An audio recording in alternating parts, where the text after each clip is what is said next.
William Wilson by Edgar Allan Poe.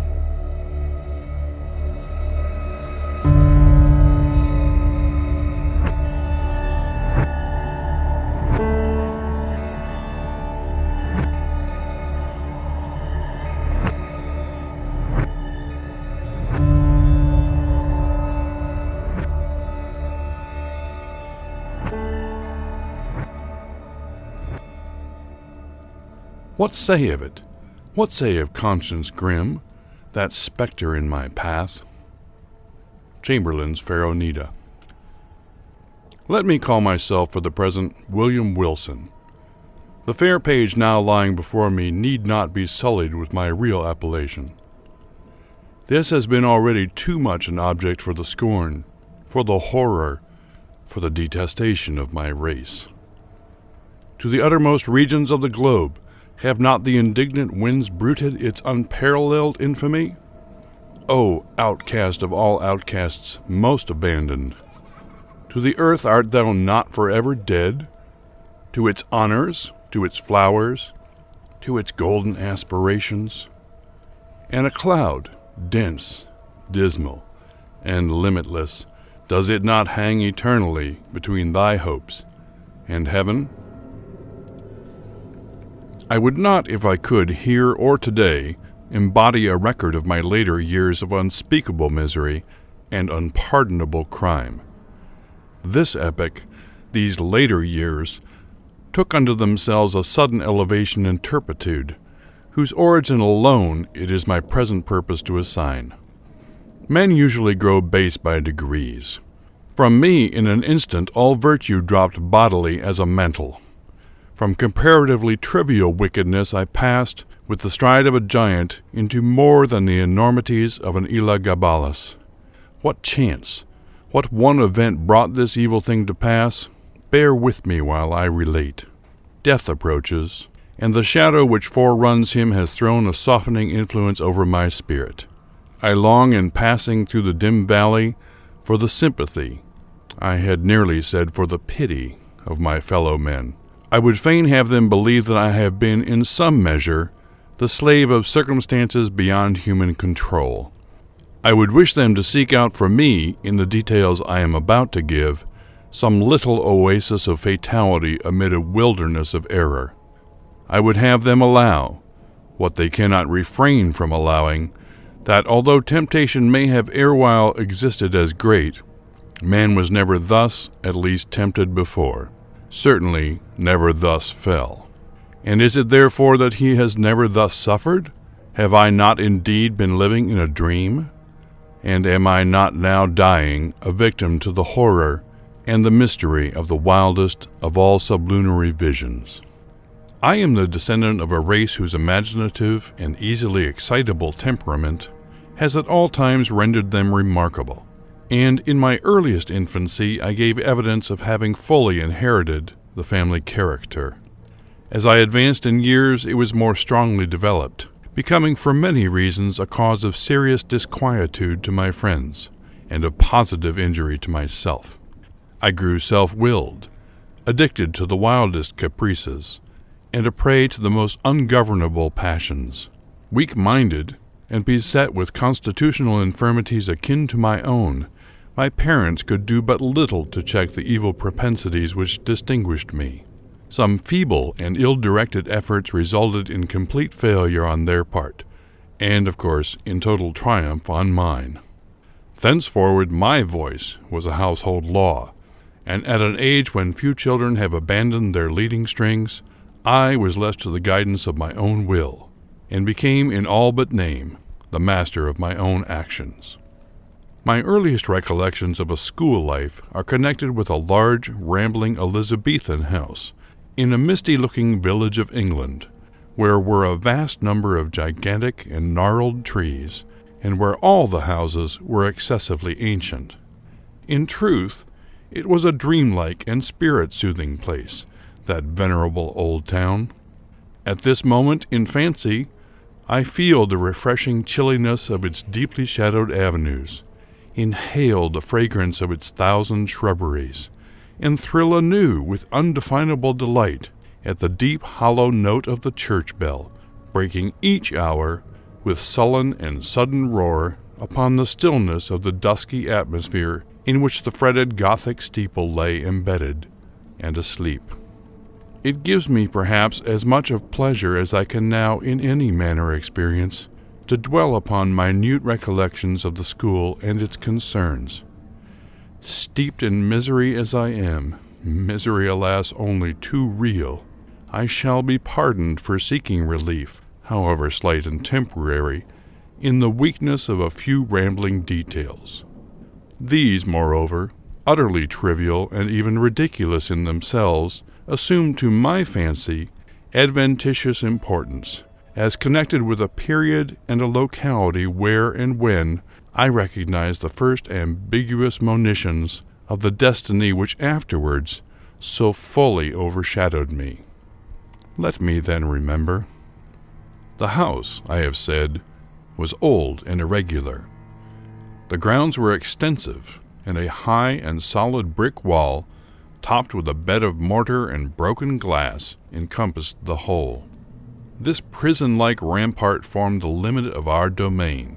Beyond it, we saw but thrice a week, once every Saturday afternoon, when, attended by 2 ushers, we were permitted to take brief walks in a body through some of the neighboring fields, and twice during Sunday, when we were paraded in the same formal manner to the morning and evening service in the one church of the village. Of this church, the principal of our school was pastor. With how deep a spirit of wonder and perplexity was I wont to regard him from our remote pew in the gallery, as with step solemn and slow he ascended the pulpit.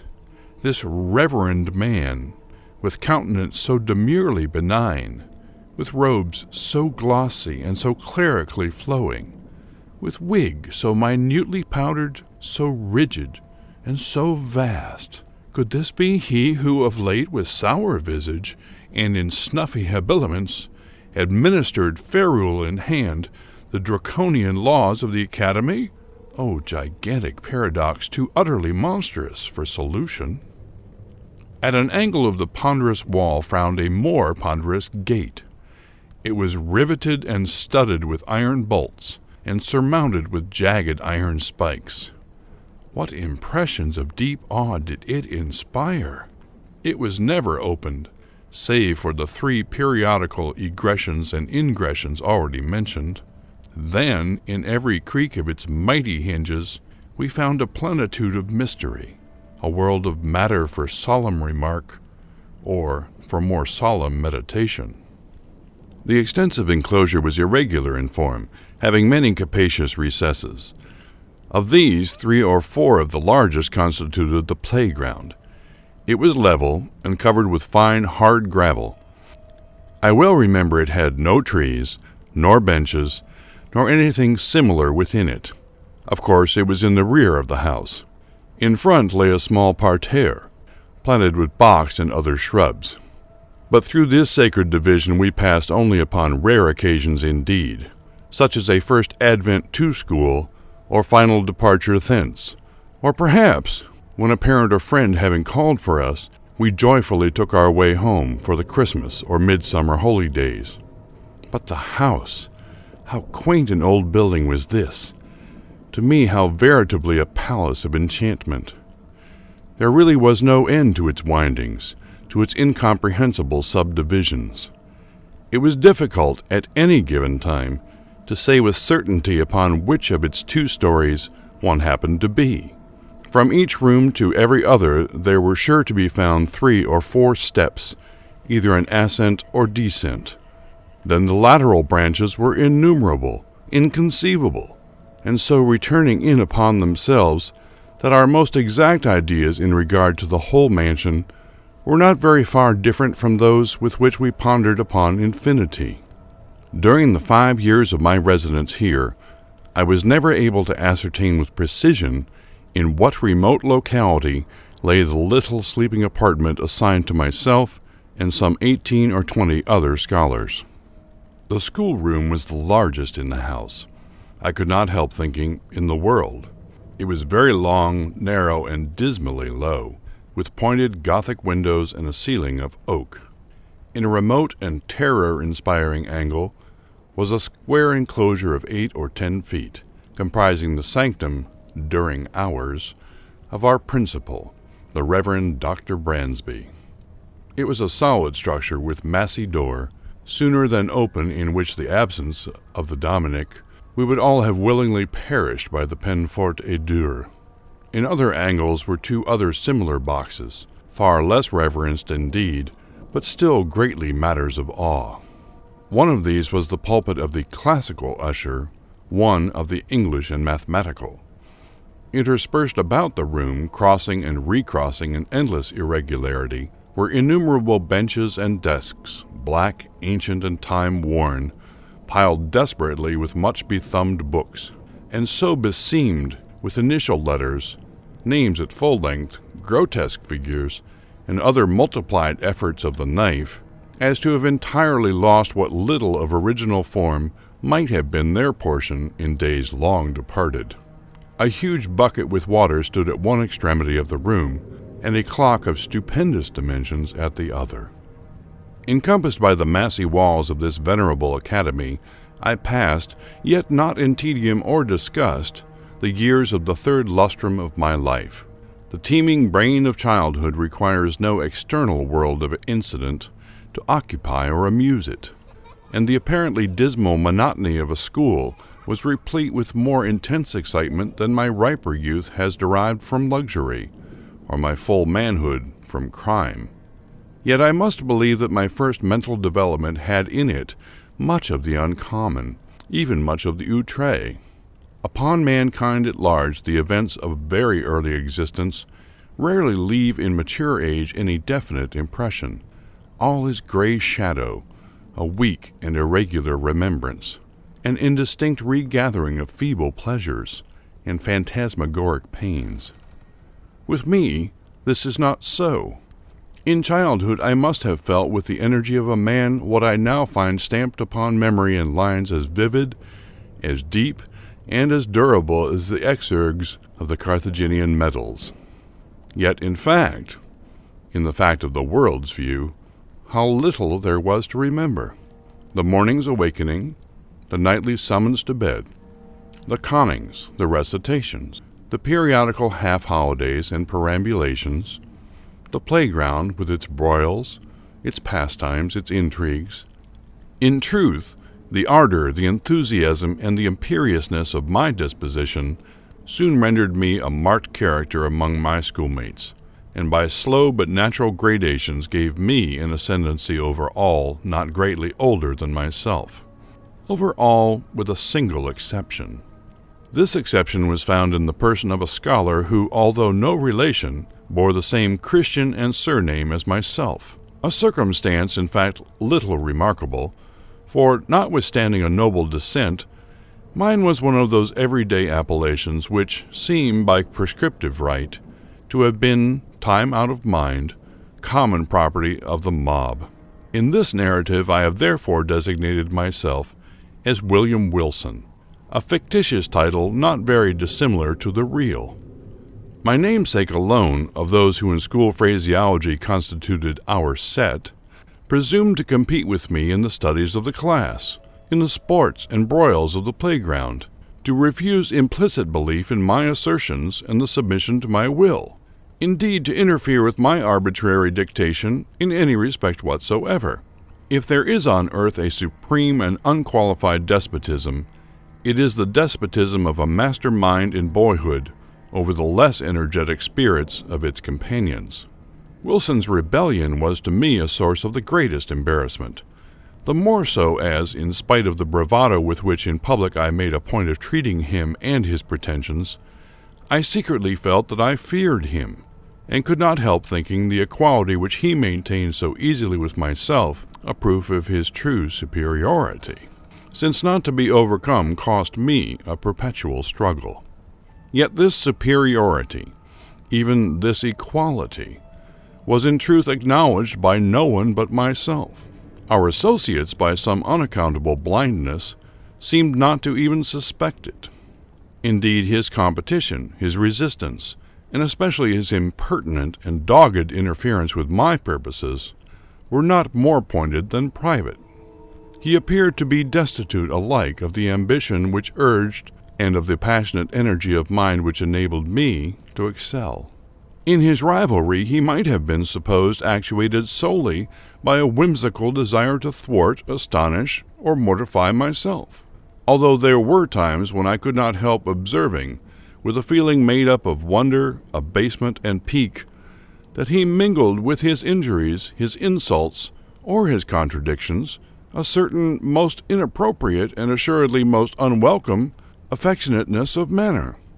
I could only conceive this singular behavior to arise from a consummate self-conceit assuming the vulgar airs of patronage and protection.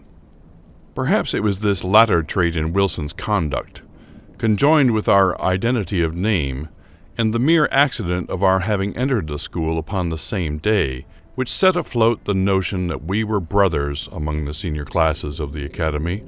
These do not usually inquire with much strictness into the affairs of their juniors. I have before said, or should have said, that Wilson was not, in the most remote degree, connected to my family. But assuredly, if we had been brothers, we must have been twins.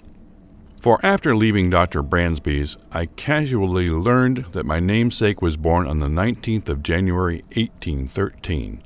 And this is a somewhat remarkable coincidence, for that day is precisely that of my own nativity. It may seem strange that, in spite of the continual anxiety occasioned me by the rivalry of Wilson and his intolerable spirit of contradiction, I could not bring myself to hate him altogether. We had, to be sure, nearly every day a quarrel in which, yielding me publicly the palm of victory, he, in some manner, contrived to make me feel that it was he who had deserved it. Yet a sense of pride on my part, and a veritable dignity on his own, kept us always upon what are called speaking terms, while there were many points of strong congeniality in our tempers, operating to awake in me a sentiment which our position alone, perhaps, prevented from ripening into friendship. It is difficult indeed to define, or even to describe, my real feelings towards him. They formed a motley and heterogeneous admixture, some petulant animosity, which was not yet hatred, some esteem, more respect, much fear, with a world of uneasy curiosity. To the moralist it will be unnecessary to say, in addition, that Wilson and myself were the most inseparable of companions. It was no doubt the anomalous state of affairs existing between us which turned all my attacks upon him, and they were many, either open or covert, into the channel of banter or practical joke, giving pain while assuming the aspect of mere fun, rather than into a more serious and determined hostility. But my endeavors on this head were by no means uniformly successful, even when my plans were the most wittily concocted, for my namesake had much about him in character of that unassuming and quiet austerity which, while enjoying the poignancy of its own jokes, has no heel of Achilles in itself, and absolutely refuses to be laughed at. I could find indeed but one vulnerable point, and that, lying in a personal peculiarity arising perhaps from constitutional disease, would have been spared by any antagonist less at his wit's end than myself. My rival had a weakness in the vocal or guttural organs, which precluded him from raising his voice at any time above a very low whisper. Of this defect I did not fail to take what poor advantage lay in my power. Wilson's retaliations in kind were many, and there was one form of his practical wit that disturbed me beyond measure. How his sagacity first discovered at all that so petty a thing would vex me is a question I could never solve. But having discovered, he habitually practiced the annoyance. I had always felt aversion to my uncourtly patronymic, and its very common, if not plebeian, praenomen. The words were venom in my ears. And when, upon the day of my arrival, a second William Wilson came also to the academy, I felt angry with him for bearing the name, and doubly disgusted with the name because a stranger bore it, who would be the cause of its twofold repetition, who would constantly be in my presence, and whose concerns, in the ordinary routine of the school business, must inevitably, on account of the detestable coincidence, be often confounded with my own. The feeling of vexation thus engendered grew stronger with every circumstance tending to show resemblance, moral or physical, between my rival and myself. I had not then discovered the remarkable fact that we were of the same age, but I saw that we were of the same height, and I perceived that we were even singularly alike in general contour of person and outline of feature. I was galled, too, by the rumor touching a relationship which had grown current in the upper forms. In a word, nothing could more seriously disturb me, although I scrupulously concealed such disturbance, that any allusion to a similarity of mind, person, or condition existing between us. But in truth, I had no reason to believe that, with the exception of the matter of relationship, and in the case of Wilson himself, this similarity had ever been made a subject of comment, or even observed at all by our schoolfellows. That he observed it in all its bearings, and as fixedly as I, was apparent. But that he could discover in such circumstances so fruitful a field of annoyance can only be attributed, as I said before, to his more than ordinary penetration. His cue, which was to perfect an imitation of myself, lay both in words and in actions, and most admirably did he play his part. My dress it was an easy matter to copy. My gait and general manner were, without difficulty, appropriated. In spite of his constitutional defect, even my voice did not escape him. My louder tones were, of course, unattempted, but then the key, it was identical, and his singular whisper, it grew the very echo of my own. How greatly this most exquisite portraiture harassed me, for it could not justly be termed a caricature, I will not now venture to describe. I had but one consolation, in the fact that the imitation, apparently, was noticed by myself alone, and that I had to endure only the knowing and strangely sarcastic smiles of my namesake himself. Satisfied with having produced in my bosom the intended effect, he seemed to chuckle in secret over the sting he had inflicted, and was characteristically disregardful of the public applause which the success of his witty endeavors might have so easily elicited. That the school, indeed, did not feel his design, perceive its accomplishment, and participate in his sneer was for many anxious months a riddle I could not resolve. Perhaps the gradation of his copy rendered it not so readily perceptible, or more possibly, I owed my security to the master air of the copyist, who, disdaining the letter, which in a painting is all the obtuse can see, gave but the full spirit of his original for my individual contemplation and chagrin. I have already more than once spoken of the disgusting air of patronage which he assumed toward me, and of his frequent officious interference with my will. This interference often took the ungracious character of advice not openly given, but hinted or insinuated. I received it with a repugnance which gained strength as I grew in years. Yet, at this distant day, let me do him the simple justice to acknowledge that I can recall no occasion when the suggestions of my rival were on the side of those errors or follies so usual to his immature age and seeming inexperience. That his moral sense, at least, if not his general talents and worldly wisdom, was far keener than my own, and that I might today have been a better and thus a happier man had I less frequently rejected the counsels embodied in those meaning whispers, which I then but too cordially hated and too bitterly despised. As it was, I at length grew restive in the extreme under his distasteful supervision, and daily resented more and more openly what I considered his intolerable arrogance. I have said that, in the first years of our connection as schoolmates, my feelings in regard to him might have easily ripened into friendship. But in the latter months of my residency at the academy, although the intrusion of his ordinary manner had, beyond doubt, in some measure abated, my sentiments, in nearly similar proportion, partook very much of positive hatred. Upon one occasion he saw this, I think, and afterwards avoided, or made a show of avoiding me. It was about the same period, if I remember aright, that in an altercation of violence with him, in which he was more than usually thrown off his guard, and spoke and acted with an openness of demeanor rather foreign to his nature, I discovered, or fancied I discovered, in his accent, his air, and general appearance, of something which first startled and then deeply interested me, by bringing to mind dim visions of my earliest infancy, wild, confused, and thronging memories of a time when memory herself was yet unborn. I cannot better describe the sensation which oppressed me than by saying that I could with difficulty shake off the belief of my having been acquainted with the being who stood before me, at some epoch very long ago, some point in the past even infinitely remote.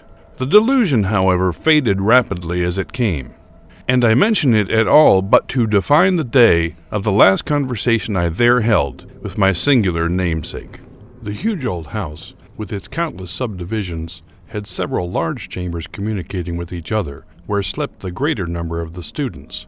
There were, however, as must necessarily happen in a building so awkwardly planned, many little nooks or recesses, the odds and ends of the structure, and these the economic ingenuity of Dr. Bransby had also fitted up as dormitories, although, being the merest closets, they were capable of accommodating but a single individual. One of these small apartments was occupied by Wilson. One night, about the close of my 5th year at the school, and immediately after the altercation just mentioned, finding everyone wrapped in sleep, I arose from bed, and lamp in hand, stole through a wilderness of narrow passages from my own bedroom to that of my rival.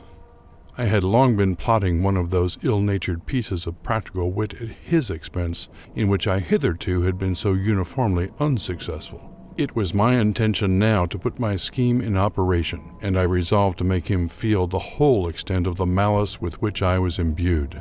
Having reached his closet, I noiselessly entered, leaving the lamp with the shade over it on the outside. I advanced a step and listened to the sound of his tranquil breathing. Assured of his being asleep, I returned, took the light, and with it again approached the bed. Close curtains were around it, which in the prosecution of my plan I slowly and quietly withdrew, when the bright rays fell vividly upon the sleeper, and my eyes at the same moment upon his countenance. I looked, and a numbness, an iciness of feeling instantly pervaded my frame. My breast heaved, my knees tottered, my whole spirit became possessed with an objectless, yet intolerable horror. Gasping for breath, I lowered the lamp in still nearer proximity to the face. Were these the lineaments of William Wilson? I saw indeed that they were his, but I shook as if with a fit of the ague, in fancying they were not. What was there about them to confound me in this manner? I gazed, while my brain reeled with a multitude of incoherent thoughts. Not thus he appeared, assuredly not thus, in the vivacity of his waking hours. The same name, the same contour of person, the same day of arrival at the academy. And then his dogged and meaningless imitation of my gait, my voice, my habits, and my manner. Was it, in truth, within the bounds of human possibility, that what I now saw was the result merely of the habitual practice of this sarcastic imitation? Awe-stricken, and with a creeping shudder, I extinguished the lamp, passed silently from the chamber, and left at once the halls of that old academy, never to enter them again. After a lapse of some months, spent at home in mere idleness, I found myself a student at Eton. The brief interval had been sufficient to enfeeble my remembrance of the events at Dr. Bransby's, or at least to effect a material change in the nature of the feelings with which I remembered them. The truth, the tragedy of the drama was no more. I could now find room to doubt the evidence of my senses, and seldom called up the subject at all, but with wonder at extent of human credulity, and a smile at the vivid force of the imagination which I hereditarily possessed. Neither was this species of skepticism likely to be diminished by the character of the life I led at Eton.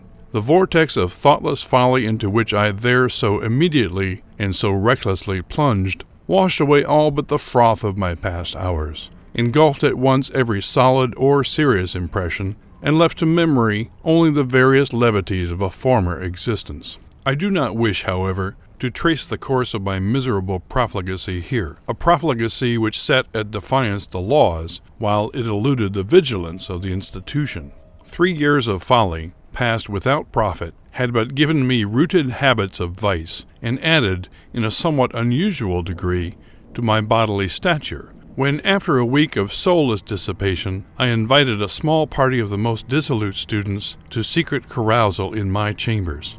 We met at a late hour of the night, for our debaucheries were to be faithfully protracted until morning. The wine flowed freely, and there were not wanting other and perhaps more dangerous seductions, so that the gray dawn had already faintly appeared in the east, while our delirious extravagance was at its height. Madly flushed with cards and intoxication, I was in the act of insisting upon a toast of more than wonted profanity, when my attention was suddenly diverted by the violent, though partial, unclosing of the door of the apartment, and by the eager voice of a servant from without. He said that some person, apparently in great haste, demanded to speak with me in the hall. Wildly excited with wine, the unexpected interruption rather delighted than surprised me. I staggered forward at once, and a few steps brought me to the vestibule of the building. In this low and small room there hung no lamp, and now no light at all was admitted, save that of the exceedingly feeble dawn which made its way through the semicircular window. As I put my foot over the threshold, I became aware of the figure of a youth of about my own height, and habited in a white kerseymere morning frock, cut in the novel fashion of the one I myself wore at the moment. This the faint light enabled me to perceive, but the features of his face I could not distinguish. Upon my entering, he strode hurriedly up to me, and seizing me by the arm with a gesture of petulant impatience, whispered the words, "William Wilson," in my ear. I grew perfectly sober in an instant. There was that in the manner of the stranger, and in the tremulous shake of his uplifted finger, as he held it between my eyes and the light, which filled me with unqualified amazement. But it was not this which had so violently moved me. It was the pregnancy of solemn admonition in the singular, low, hissing utterance. And above all, it was the character, the tone, the key of these few, simple and familiar, yet whispered syllables, which came with 1,000 thronging memories of bygone days, and struck upon my soul with the shock of a galvanic battery. Ere I could recover the use of my senses, he was gone. Although this event failed not of a vivid effect upon my disordered imagination, yet it was evanescent as vivid. For some weeks, indeed, I busied myself in earnest inquiry, or was wrapped in a cloud of morbid speculation. I did not pretend to disguise from my perception the identity of the singular individual who thus perseveringly interfered with my affairs, and harassed me with his insinuated counsel. But who and what was this Wilson, and whence came he, and what were his purposes? Upon neither of these points could I be satisfied, merely ascertaining in regard to him that a sudden accident in his family had caused his removal from Dr. Bransby's academy on the afternoon of the day in which I myself had eloped. But in a brief period I ceased to think upon the subject, my attention being all absorbed in a contemplated departure for Oxford. Thither I soon went, the uncalculating vanity of my parents furnishing me with an outfit and annual establishment, which would enable me to indulge at will in the luxury already so dear to my heart, to vie in profuseness of expenditure with the haughtiest heirs of the wealthiest earldoms in Great Britain. Excited by such appliances to vice, my constitutional temperament broke forth with redoubled ardor, and I spurned even the common restraints of decency in the mad infatuation of my revels. But it were absurd to pause in the detail of my extravagance. Let it suffice that among spendthrifts I out-Heroded Herod, and that, giving name to a multitude of novel follies, I added no brief appendix to the long catalogue of vices then usual in the most dissolute university of Europe. It could hardly be credited, however, that I had even here so utterly fallen from the gentlemanly estate as to seek acquaintance with the vilest arts of the gambler by profession, and having become an adept in his despicable science, to practice it habitually as a means of increasing my already enormous income at the expense of the weak-minded among my fellow collegians. Such, nevertheless, was the fact. and the very enormity of this offense against all manly and honorable sentiment provided, beyond doubt, the main, if not the sole reason of the impunity with which it was committed. Who indeed among my most abandoned associates would not rather have disputed the clearest evidence of his senses than have suspected of such courses the gay, the frank, the generous William Wilson, the noblest and most commoner at Oxford, him whose follies, said his parasites, were but the follies of youth and unbridled fancy, whose errors but inimitable whim, whose darkest vice but a careless and dashing extravagance? I had been now 2 years successfully busied in this way, when there came to the university a young parvenu nobleman, Glendinning, rich, said report, as Herodes Atticus, his riches, too, as easily acquired. I soon found him of weak intellect and, of course, marked him as a fitting subject for my skill. I frequently engaged him in play and contrived, with the gambler's usual art, to let him win considerable sums, the more effectually to entangle him in my snares. At length, my schemes being ripe, I met him, with the full intention that this meeting should be final and decisive, at the chambers of a fellow commoner, Mr. Preston, equally intimate with both, but who, to do him justice, entertained not an even remote suspicion of my design. To give this a better coloring, I had contrived to have assembled a party of some 8 or 10, and was solicitously careful that the introduction of cards should appear accidental, and originate in the purpose of my contemplated dupe himself. To be brief upon a vile topic, none of the low finesse was omitted, so customary upon similar occasions that it is a just matter for wonder how any are still found so besotted as to fall its victim. We had protracted our sitting far into the night, and I had at length effected the maneuver of getting Glendinning as my sole antagonist. The game, too, was my favorite écarte. The rest of the company, interested in the extent of our play, had abandoned their own cards and were standing around us as spectators. The parvenu, who had been induced by my artifices in the early part of the evening to drink deeply, now shuffled, dealt, or played, with a wild nervousness of manner for which his intoxication, I thought, might partially, but could not altogether account. In a very short period he had become my debtor to a large amount, when, having taken a long draught of port, he did precisely what I had been coolly anticipating. He proposed to double our already extravagant stakes. With a well-feigned show of reluctance, and not until after my repeated refusal had seduced him into some angry words which gave a color of pique to my compliance, did I finally comply. The result, of course, did but prove how entirely the prey was in my toils. In less than an hour he had quadrupled his debt. For some time his countenance had been losing the florid tinge lent it by the wine, but now, to my astonishment, I perceived that it had grown to a pallor truly fearful. I say, to my astonishment. Glendinning had been represented to my eager inquiries as immeasurably wealthy, and the sums which he had as yet lost, although in themselves vast, could not, I supposed, very seriously annoy, much less so violently affect him. That he was overcome by the wine just swallowed was the idea which most readily presented itself, and, rather with a view to the preservation of my own character in the eyes of my associates than from any less interested motive, I was about to insist peremptorily upon a discontinuance of the play, when some expressions at my elbow from among the company, and an ejaculation evincing utter despair on the part of Glendinning, gave me to understand that I had effected his total ruin, under circumstances which, rendering him an object for the pity of all, should have protected him from the ill offices even of a fiend. What now might have been my conduct, it is difficult to say.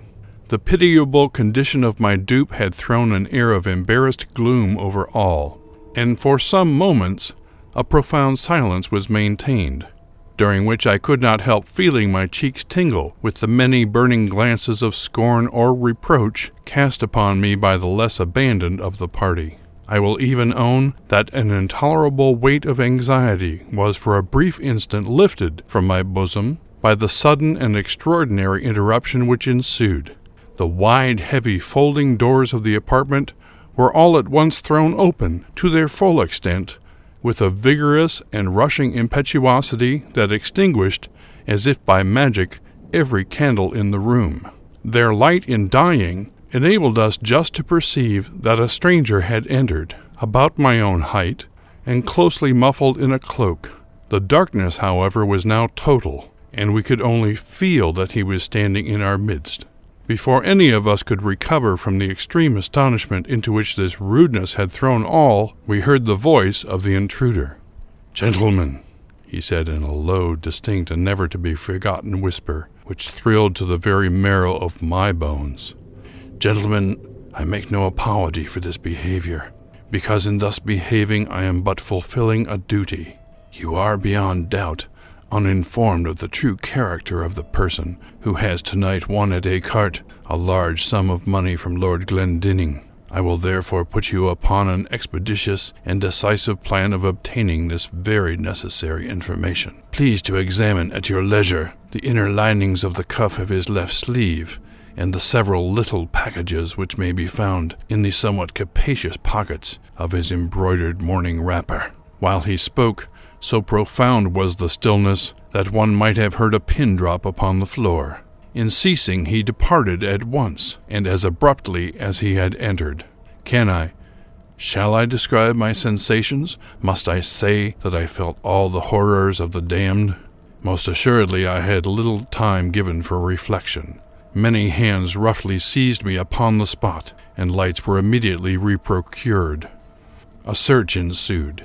In the lining of my sleeve were found all the court cards essential in écarté, and in the pockets of my wrapper a number of packs, facsimiles of those used at our sittings, with the single exception that mine were of the species called technically arrondes, the honors being slightly convex at the ends, the lower cards slightly convex at the sides.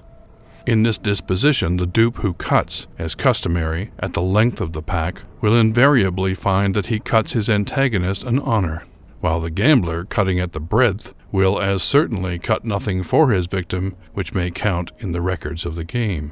Any burst of indignation upon this discovery would have affected me less than the silent contempt or the sarcastic composure with which it was received. "Mr. Wilson," said our host, stooping to remove from beneath his feet an exceedingly luxurious cloak of rare furs, "Mr. Wilson, this is your property." The weather was cold, and upon quitting my own room, I had thrown a cloak over my dressing wrapper, putting it off upon reaching the scene of play. "I presume it is supererogatory to seek here," eyeing the folds of the garment with a bitter smile, "for any farther evidence of your skill. Indeed, we have had enough. You will see the necessity, I hope, of quitting Oxford, at all events of quitting instantly my chambers." Abased, humbled to the dust as I then was, it is probable that I should have resented this galling language by immediate personal violence, had not my whole attention been at the moment arrested by a fact of the most startling character.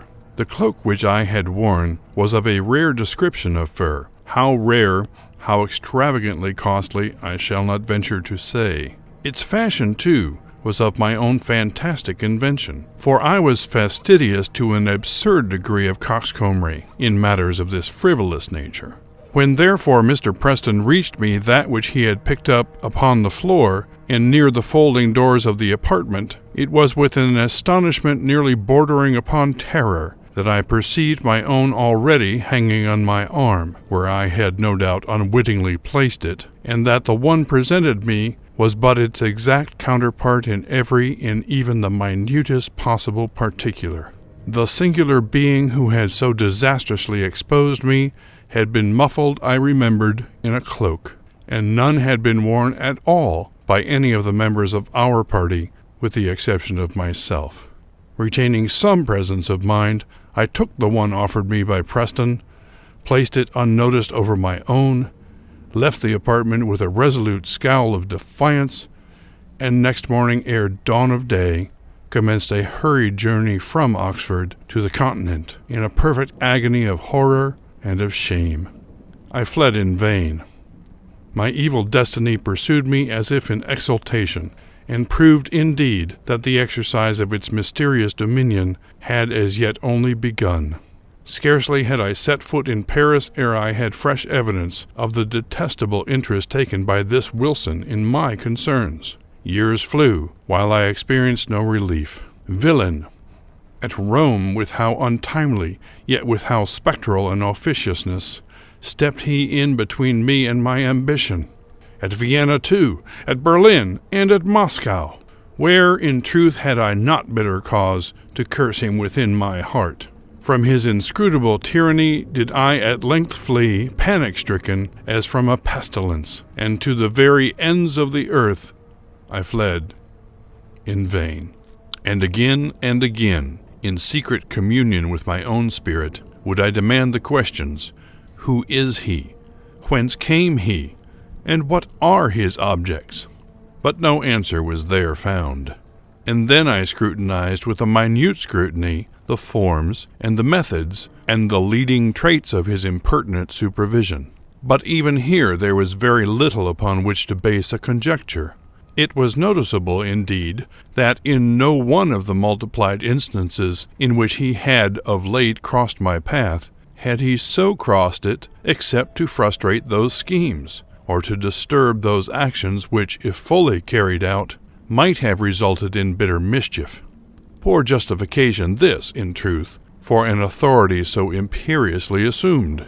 Poor indemnity for natural rights of self-agency so pertinaciously, so insultingly denied.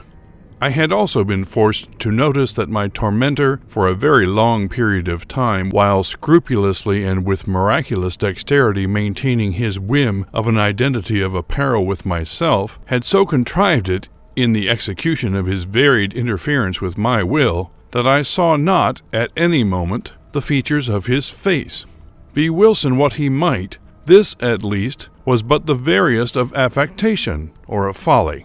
Could he for an instant have supposed that, in my admonisher at Eton, in the destroyer of my honor at Oxford, in him who thwarted my ambition at Rome, my revenge at Paris, my passionate love at Naples, or what he falsely termed my avarice in Egypt, that in this, my arch-enemy and evil genius, could fail to recognize the William Wilson of my schoolboy days, the namesake, the companion, the rival, the hated and dreaded rival at Dr. Bransby's?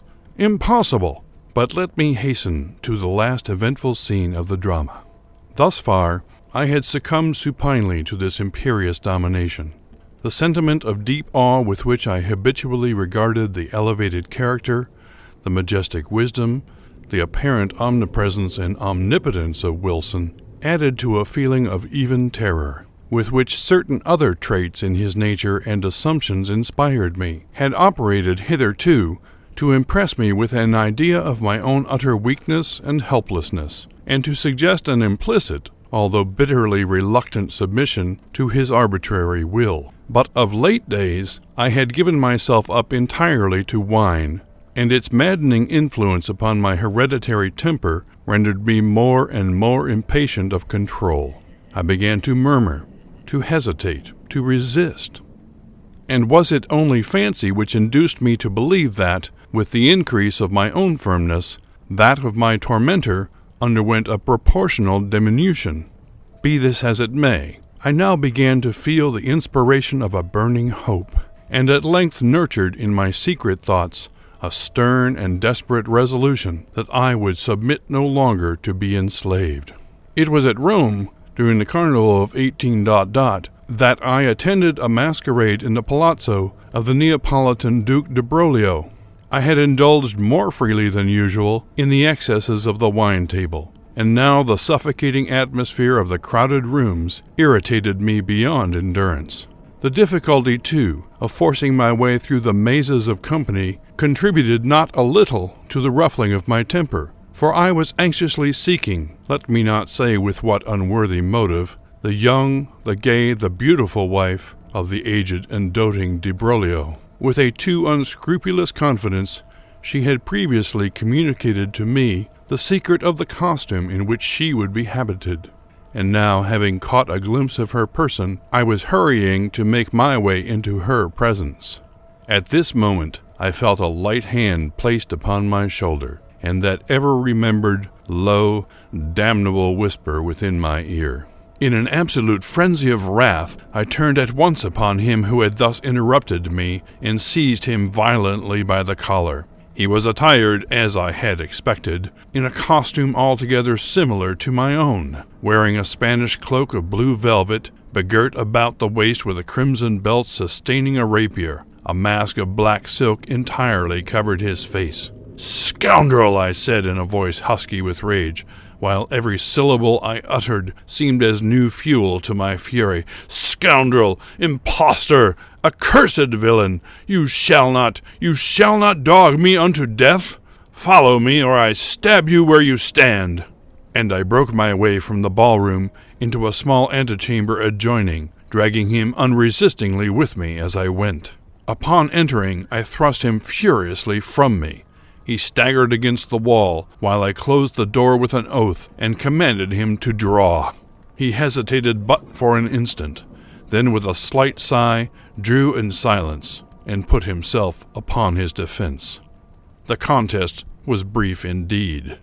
I was frantic with every species of wild excitement, and felt within my single arm the energy and power of a multitude.